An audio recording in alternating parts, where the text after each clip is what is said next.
آیت میں نے پڑھی کہ بقیت اللہ خیر لکم ان کنتم مؤمنین. اللہ خوشخبری سنا رہا ہے، کہتا ہے کہ وجود ہے جسے میں نے باقی رکھا، یہ تمہارے لیے باعث خیر ہے، یہ تمہارے لیے باعث برکت ہے، یہ تمہارے لیے باعث سکون ہے.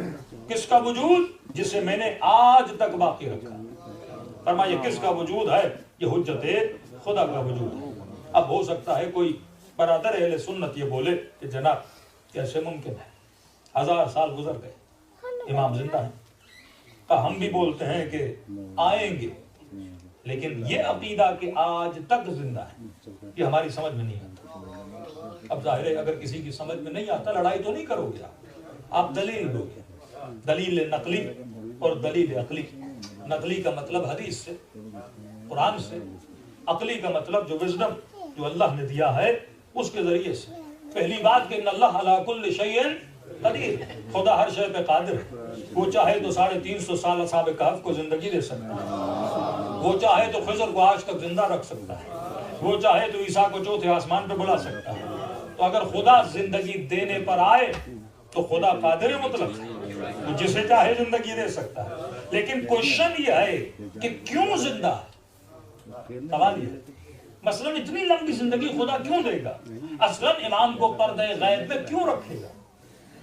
یہ ضد کیوں ہے کہ وہ زندہ ہیں؟ وہ کہتے ہیں کہ پیدا ہوں گے. بھائی ایک عرصہ 1000 سال بغیر امام کے بھی دنیا چل سکتی ہے نا. اصلاً یہ آپ کیوں بولتے ہو کہ امام زندہ ہے؟ کہا کہ اس کی زندگی ہمیں کیا دیتی ہے؟ ایسی زندگی کا فائدہ کیا جس میں مل نہ سکو، سوال نہ کر سکو، زیارت نہ کر سکو، ملاقات نہ کر سکو. کہ دونوں کی کنڈیشن ایک جیسی، سنی بھی نہیں مل سکتا، شیعہ بھی نہیں مل سکتا. کہ ہم دعا کرتے ہیں پیدا ہو، تم دعا کرتے ہو کہ ظہور ہو. ہمارا عقیدہ ہے پیدا ہو چکے ہیں، ان کا عقیدہ ہے کہ پیدا ہوں گے. اب امام کی ضرورت کیا ہے کہ 1000 سال خدا ایک شخص کو زندگی دے؟ یہ زندگی کا معنی کیا ہے؟ کیا اس میں کوئی حکمت ہے؟ اور حکمت ہے تو وہ حکمت کیا ہے؟ اور حکمت کا ہونا ضروری ہے کیونکہ خدا حکیم ہے اور وہ بغیر حکمت کے کوئی کام نہیں کرتا. وہ چیز کو وہی رکھتا ہے جہاں رکھنا چاہیے. جب ہمارے وجود میں اتنی حکمت ہے، اس نے آنکھوں کو وہی رکھا جہاں ہونا چاہیے، کانوں کو وہی رکھا جہاں ہونا چاہیے. اب بدن کی گفتگو پہ آؤں گا، مجلس لمبی ہو جائے گی، لیکن چھوٹی سی بات کہ منہ کا پانی میٹھا رکھا، آنکھوں کے پانی کو نمکین بنایا. اگر یہ برعکس ہو جاتا، منہ کا پانی نمکین ہوتا تو منہ خشک ہو جاتا، آنکھوں کا پانی میٹھا ہوتا تو آنکھیں خشک ہو جاتی. جب اس نے بدن میں اتنی ظرافت رکھی کہ صاحب حکمت ہے، ہر چیز کو اسی طرح بنایا، وہیں رکھا جہاں رکھنا چاہیے. تو چھوٹی سی دلیل تاکہ آپ اپنے برادر مسلمان کو دے سکیں. پھر 2 دلیلیں اور. کہو کہ رسول خدا کے لیے حدیث معراج بڑی مشہور ہے، قرآن میں آیت بھی ہے اسریٰ بعبدہ لیلا من المسجد الحرام الی المسجد الاقصی. اور تمام مسلمان کہتے ہیں کہ جب نبی معراج پر گئے، نماز کے لیے اٹھے تھے، اللہ نے اچانک معراج کے لیے بلا لیا. تو فرماتے ہیں کہ جس پانی سے وضو کر رہے تھے، جو پانی بہ رہا تھا، معراج پہ جانے سے وہ پانی وہیں رک گیا. جو کنڈی ہل رہی تھی ہلنا چھوڑ دیا، بستر کی گرمی وہیں پہ تھم گئے. اب حدیث معراج اتنی لمبی ہے کہ جنت کی سیر کی، جہنم کی سیر کی، جنتیوں کو دیکھا، ملائکوں سے ملاقات کی. لگتا ایسے ہے کہ کئی مہینوں رسول خدا وہاں پر تھے. اب اس بحث میں نہیں پڑھتے، لیکن فرماتے ہیں کہ جیسے نبی پھر کائنات میں واپس اتنا لمبا عرصہ گزارنے کے بعد جیسے کائنات میں واپس آئے تو کنڈی نے پھر ہلنا شروع کر دیا، پانی نے پھر بہنا شروع کر دیا، بستر کی گرمی وہیں سے شروع ہو گئی. تو کسی نے سوال کیا کہ یا رسول اللہ جب آپ نہیں تھے تو گویا ٹائم رک گیا تھا، پرندوں نے اڑنا چھوڑ دیا تھا، سمندروں نے بہنا چھوڑ دیا تھا، ہواؤں نے چلنا چھوڑ دیا تھا، گویا پوری کائنات فریز ہو گئی تھی ایک نقطے پر. اور یا رسول اللہ جیسے آپ کائنات میں واپس آئے پھر سے پرندوں نے چہچہانا شروع کر دیا، پھر سے پانی نے چلنا شروع کر دیا، پھر ستاروں کی چمک وہیں سے شروع ہو گئی. یا رسول اللہ یہ ماجرا کیا ہے؟ تو نبی نے مثال دی، فرمایا ہماری مثال ایسے ہے جیسے تمہارے بدن میں تمہاری روح ہے. جب تک بدن میں روح ہے تو بدن میں حرکت ہے، آنکھیں دیکھتی ہیں، کان سنتے ہیں، خون گردش میں ہوتا ہے.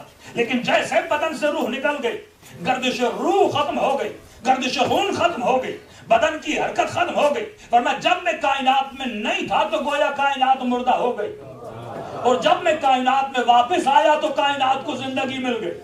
اب ایک چھوٹا سا سوال ہے، رسول خدا تو کب سے جا چکے ہیں، لیکن پرندے بھی اڑ رہے ہیں، بادل بھی چل رہے ہیں، ہوائیں بھی چل رہی ہیں، تجھے رزق بھی مل رہا ہے، تجھے اولاد بھی مل رہی ہے، تو اتنا تو ماننا پڑے گا کہ آج بھی کوئی روح کائنات موجود ہے.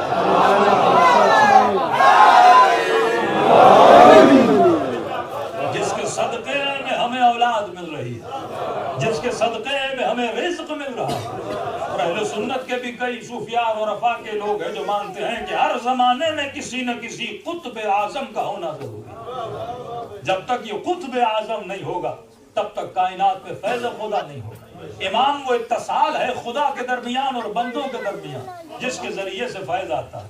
پھر سورہ انا انزلناہ فی لیلۃ القدر تنزل الملائکۃ والروح، یہ صیغہ مضارع ہے، ہر سال ملائک نازل ہوتے ہیں.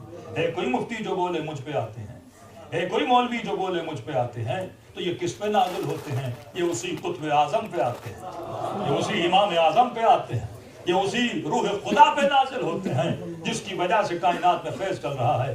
اور سب سے آسان دلیل تاکہ آپ کے بچوں کو یاد ہو جائے کہ کہا کہ اتنی لمبی عمر کیسے ہو سکتی ہے. ہم نے کہا جناب بسم اللہ کے پڑھنے سے پہلے کیا پڑھتے ہو؟ اعوذ باللہ من الشیطان اللعین الرجیم. ترجمہ ہے خدا مجھے شیطان کے شر سے بچا، شیطان کے شر سے بچا. کب بتاؤ تو صحیح ہے کب سے ہے؟ کہ سنا ابھی آدم نہیں تھا تب سے ہے، اور جب تک قیامت ہے تب تک رہے گا.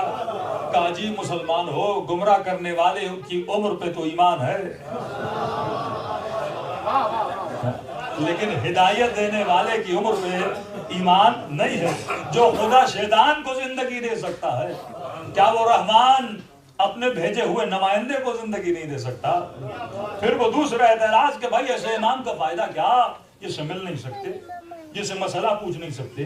شیعہ اتنی ٹوٹ پھوٹ کا شکار ہے، ایک سوال امام سے کر لیتے ہمارے مسائل کیا ہو جاتے، حل ہو جاتے، تو فائدہ کیا ایسے امام کا؟ تو ہم نے کہا جناب یہ تو بتا، جب آپ نے گناہ کیا، کہتے ہیں کہ جو نظر نہیں آتا اس کا فائدہ نہیں. تو ہم نے کہا یہ بتا، جب آپ نے گناہ کیا، غیبت کی، کسی کا مال کھایا، کوئی گندا کام کیا، تو فوراً ندامت ہوئی. اور ہم نے کہا کہ آپ نے گناہ کیوں کیا؟ تو کہا کہ بس کیا کرے، شیطان نے گمراہ کر دیا.